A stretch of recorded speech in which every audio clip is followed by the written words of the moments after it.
Assalamualaikum warahmatullahi wabarakatuh. Selamat pagi Pak, selamat pagi semuanya. Saya Tia Zafina dari kelas 11 M6. Saya akan bercerita sedikit tentang pengalaman mama saya di masa SD. Saya pernah memenangkan juara 1 Musabaqah Hafizul Quran Juz 30. Menurut saya suatu kebanggaan bahwa saya termasuk orang yang fakir ilmu, tapi dengan saya belajar di sebuah madrasah, tempat saya berdiri, tempat saya pertama kali melangkahkan kaki dan mencari banyaknya ilmu. Saya sekolah di MI Saiful Rahman.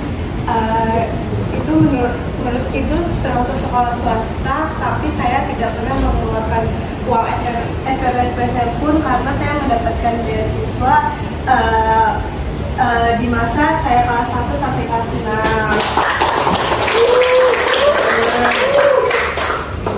Tentunya suatu kebanggaan sekali buat saya. Setelah itu saya mendapatkan beasiswa untuk terlatih dan dilatih menjadi seorang Hafizul Quran di Juz 30 itu.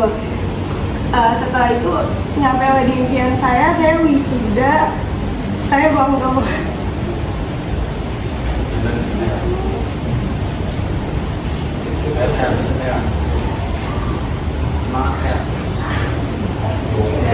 Setelah itu saya mendapatkan predikat A, lalu saya dituntut oleh guru saya buat lanjut lagi di Juz 29.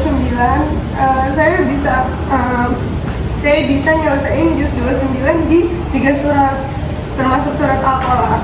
Terus setelah itu saya pindah ke SMP negeri.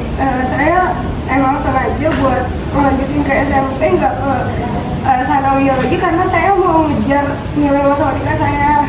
Terus setelah itu saya berusaha mau lebih ke jenjang lebih ke perhitungan karena saya punya cita-cita saya mau kerja di pajak. Jadinya saya harus lebih prioritasin matematika saya. Tapi setelah pulang sekolah itu saya selalu selingin dengan hafalan saya, tapi nggak tahu kenapa lama-lama hafalannya hilang. Mungkin karena kesibukan tersendiri.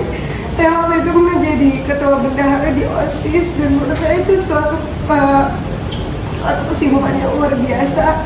Saya sempat jadi ketua ekskul ROIS juga di SMP.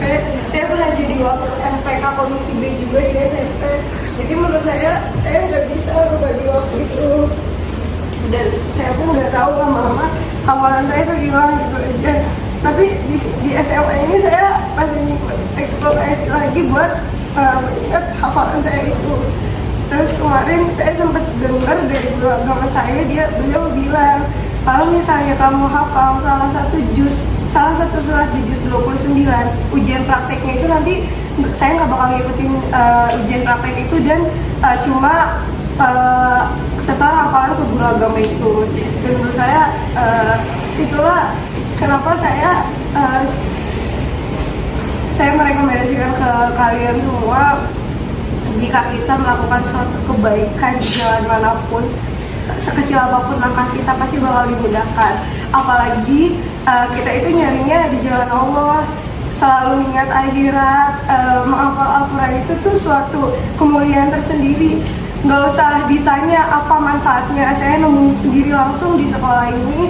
Saya diberikan kemudahan, guru agama saya langsung bilang kamu nanti nggak usah ujian praktek, kamu selain hafal itu aja.